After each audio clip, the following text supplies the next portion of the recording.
السلام علیکم ویورس، جاوید صاحب یا اسٹیپ ٹورڈز لائٹ کے ساتھ ویورس، انسان جب لاسٹ سٹیج میں چلا جاتا ہے، لاسٹ سٹیج مینز جب 60 کو کراس کر جاتا ہے، 60 70، تو اکثر میں نے دیکھا ہے کہ وہ پھر حق کی تلاش میں اور سچ کی تلاش میں نکلتے ہیں۔ یعنی اگر آپ ایکٹرز کو دیکھ لیں یا جو جتنے پلیئرز ہیں یا دوسرے جو وہ پبلک فگرز ہیں یا مطلب اس طرح کے لوگ جو کافی ترقی کر جاتے ہیں اور کافی جو ہے دنیا میں مشہور ہو جاتے ہیں، کافی پیسہ بھی کما لیتے ہیں اور سب کچھ وہ جو انسان کو جو چاہیے وہ سب کچھ تقریباً ان کے پاس آ جاتا ہے، لیکن پھر وہ اکثر تبلیغ کی غرض سے اور مطلب حق کا جو رستہ ہے، سچ کا جو رستہ ہے اور درس و تدریس کے عمل سے وابستہ ہو جاتے ہیں یا تبلیغ سے وابستہ ہو جاتے ہیں۔ کوشش ان کی یہ ہوتی ہے کہ میں اللہ کو راضی کروں، اور ان کو حقیقت کا بھی پتہ چل جاتا ہے کہ سچ یہ ہے، حقیقت یہ ہے۔ اور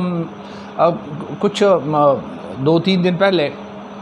مجھے کسی علاقے میں جانا پڑا، تو وہاں پہ وہ رشتہ دار تھے وہاں پہ، تو عشاء کا ٹائم تھا، نماز کا، تو جب میں مسجد میں گیا تو وہاں پہ کچھ اس طرح میں نے دیکھا کہ جب نماز سے ہم فارغ ہو گئے تو کچھ جو ایجڈ قسم کے جو ہمارے بزرگ تھے، وہ مور دین 60 اور 70،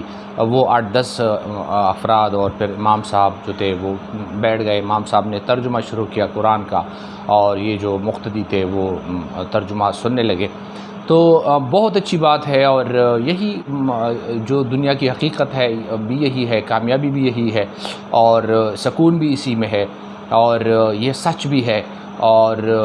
یہ ایک مطلب جو جس کو سکسیس کہتے ہیں، جس کو کامیابی کہتے ہیں، وہ اصل میں یہی ہے۔ لیکن میں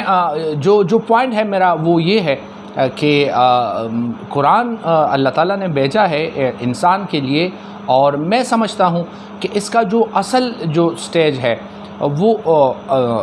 مطلب یہ میں نہیں کہتا کہ اس سٹیج میں یہ ٹھیک نہیں ہے، یہ بہت اچھی بات ہے، لیکن یہ اصل میں انسانی زندگی کے لیے کہ انسان کو کس طرح وہ زندگی گزارے گا۔ لیکن وہ تو لاسٹ سٹیج ہوتا ہے، مطلب جو زندگی کا جو اکثر حصہ ہے، کہنے جوانی کا جو اصل جو سٹیج ہے جوانی ہے، اور وہ گزر جاتی ہے تو لاسٹ سٹیج میں پھر ہم اس سائڈ پہ مطلب ہماری جو توجہ ہے اس طرف چلی جاتی ہے۔ تو ویورز، اس کا ایگزیکٹلی اس طرح ہے کہ کوئی ڈیوائس ہے، کوئی مشین ہے، ٹیلی ویژن ہے، موبائل فون ہے، یا کمپیوٹر سسٹم ہے، یا کوئی ریفریجریٹر ہے، کوئی بھی جو الیکٹرانک کوئی چیز ہے، تو اس کے ساتھ ایک پمپلیٹ آتا ہے، اور اس پمپلیٹ میں لکھا ہوتا ہے کہ اتنے وولٹیج پہ آپ اس کو یوز کر سکتے ہیں، یہ بٹن اس کام کے لیے ہے، یہ بٹن اس کام کے لیے، اتنا یوز کرو گے تو اس طرح ہو سکتا ہے، اس طرح یوز کرو گے تو فائدہ ہوگا، اس طرح یوز کرو گے تو نقصان ہوگا، وغیرہ وغیرہ۔ تو فرض کریں ہم اس ڈیوائس کو، اس پمپلیٹ اس کے ساتھ ہے، لیکن اس ڈیوائس کو ہم بغیر پمپلیٹ کے یوز کرتے ہیں، اور پمپلیٹ دیکھا نہیں ہے، کبھی پڑھا نہیں ہے، کبھی اس پہ غور نہیں کیا ہے، تو یہ پاسبلٹی ہے کہ وہ جو ڈیوائس ہے، جو مشین ہے، وہ کئی مرتبہ خراب ہو سکتا ہے، جل بھی سکتا ہے، اور ہمارا نقصان ہو سکتا ہے۔ تو بعد میں جا کے اگر ہم کئی عرصے تک اس مشین کو یوز کریں اور بار بار اس میں خرابیاں آتی رہیں اور اس کو ہم ٹھیک کرتے جائیں اور ہمارا پیسہ بھی ضائع ہو، اور بعد میں جا کے مطلب کوئی ہم وہ پمپلیٹ اٹھائیں کہ بھئی ہاں اس کا استعمال تو کچھ اس طرح تھا، تو اس کے بعد ہم اس کو اسی طرح استعمال کرتے ہیں، تو شاید وہ ٹھیک طریقے سے وہ ڈیوائس یا وہ مشین چلے۔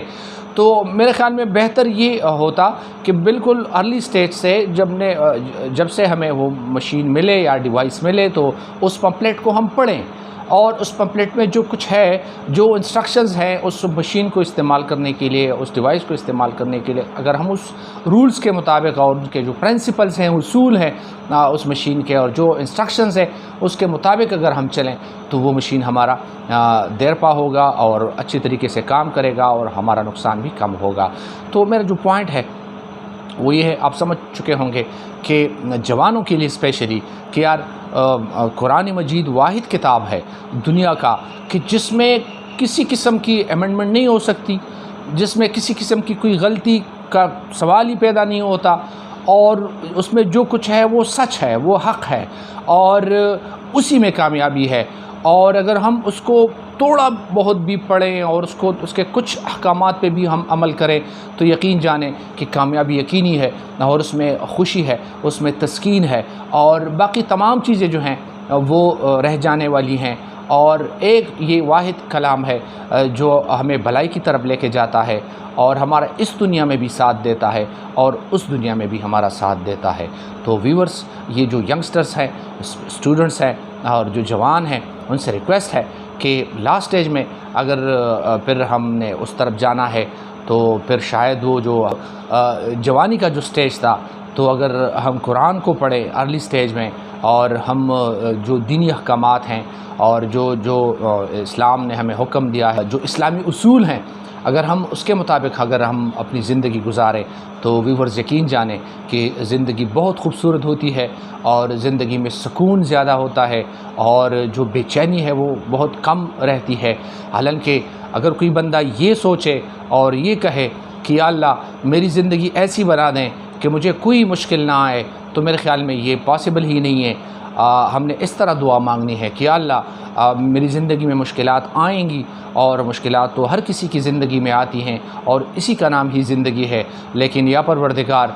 مجھے اتنی توفیق دے کہ میں ان مشکلات کا سامنا کر سکوں۔ تو جب یہ سینے میں قرآن ہوگا اور یہ روحانیت ہوگی تو آپ یقین جانیں کہ آپ کے بہت سارے مشکلات آٹومیٹکلی حل ہو جاتے ہیں۔ مشکلات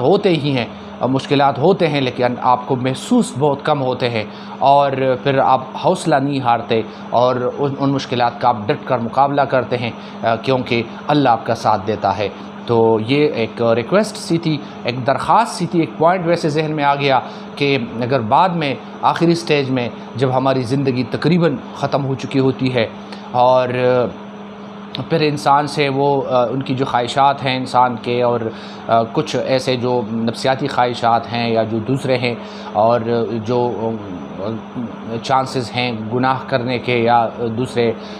حرام اور حلال میں تمیز کرنے کے، مطلب ہماری جو وہ ہے کوششیں وہ تقریباً ختم ہو جاتی ہیں، اور ہم پریکٹیکل لائف سے، یعنی جو دنیاوی زندگی ہے، ہم اس سے تھوڑے سے ہٹ جاتے ہیں۔ تو ظاہری بات ہے تو پھر ہم تو اچائی کی طرف ہی جائیں گے، لیکن جو حساب کتاب ہے اور جو فیصلہ کرنا ہے اللہ نے، اور جو ہماری زندگی کا جو فیصلہ ہوگا آخرت کے لیے، تو وہ اسپیشلی اس سٹیج پہ ہوگا جو گزر چکا ہوتا ہے، یعنی جو جوانی کا سٹیج ہے، جو لڑکپن ہے۔ تو اگر ہم لڑکپن میں ہی، بچپن میں ہی قرآن کو تھوڑا بہت سمجھے اور اس کے مطابق